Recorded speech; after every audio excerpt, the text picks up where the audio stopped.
This is an opinion. It may be wrong, it may be modified. You may have yours and comment if you wish. Some of the most authoritarian regimes have used a couple strategies in their campaigns. 1. Manufacturing consent. 2. Disarming the people or their dissident portion.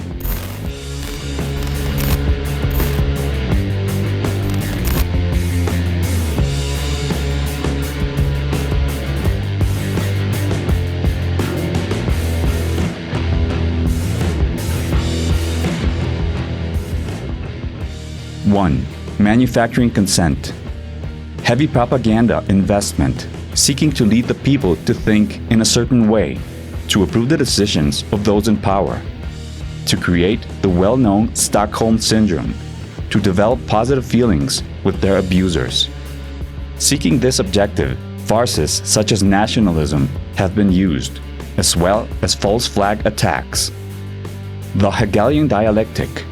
Any crisis can be exploited in order to achieve a predesigned goal, presenting two polarities as the only options in a certain subject, one of them as bad, the other as good. There is no place for a third one, or to approach the matter from outside the box. 2. Disarming the people. People, or a dissident portion that don't have the means to defend themselves, are much easier to dissuade. They are malleable. In few places in the world today, it is possible to bear firearms. The law of man that we have accepted has left us defenseless. The little or considerable freedom we enjoy today, we do not owe to any pacifist movement. We owe it to those who shed their blood, bearing weapons. This is the current specific case of Ecuador, a country where in recent years the main media could seem to be plotted in presenting fear-mongering criminal statistics, the increase in crime rates and prison crises in prime time and front pages. The comments and claims of us, the fearful people, always fall back on the same pre-implanted solution: more control of the authorities. This is in no way speculation that gangs or criminal groups have any state Patreons, but it is a possibility. It is an ideal scenario for people to accept and to cry out for the strengthening of the police state in which we already live, giving even more power to the most unconscious beings, properly to those who hold the national feudal throne. Extended states of exception, curfews, requisitions, even more progressive use of force, especially with those who fight for justice, impossibility of carrying a simple knife, inability to defend against any aggression. And keep in mind, the aggression comes from two fronts: the ordinary antisocial who seeks to empty our pockets, and that of the uniformed gang members who are ready to exercise repression and state absolutism if they are ordered to do so.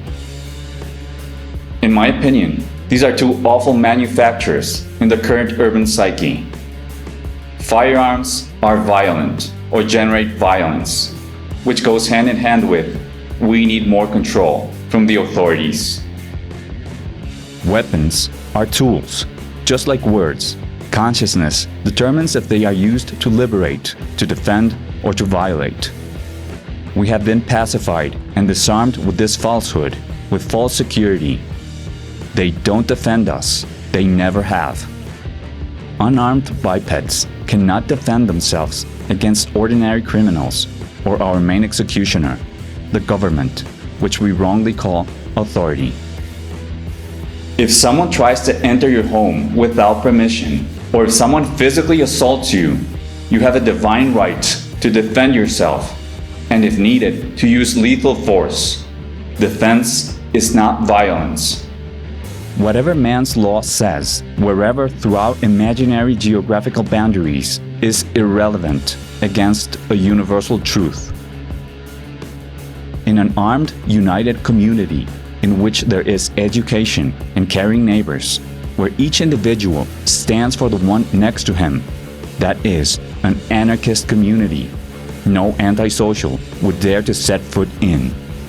Nowadays, we are fearful urban spawns who cry out for security granted by an external controller, and our neighbors matter little to us.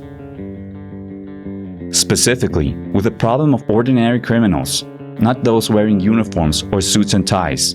In my opinion, united and armed neighborhood communities would be a more efficient, autonomous, and immediate way of dealing with the issue. The antisocial will bear firearms regardless of the legality of the matter. We, fearful bipeds, are at their mercy. I do not deny that improving social and working conditions can patch up the problem in the medium term, but it is education, not state-driven, moral and libertarian education, the only lasting solution. This is not a warmongering comment. It's just a reflection on the importance of stopping to avoid and delegate responsibilities. I believe that education is by far a definitive solution to the problems of crime and authoritarianism, but it is a long-term and perhaps utopian solution. Those who would give up essential liberty to purchase a little temporary safety deserve neither liberty nor safety.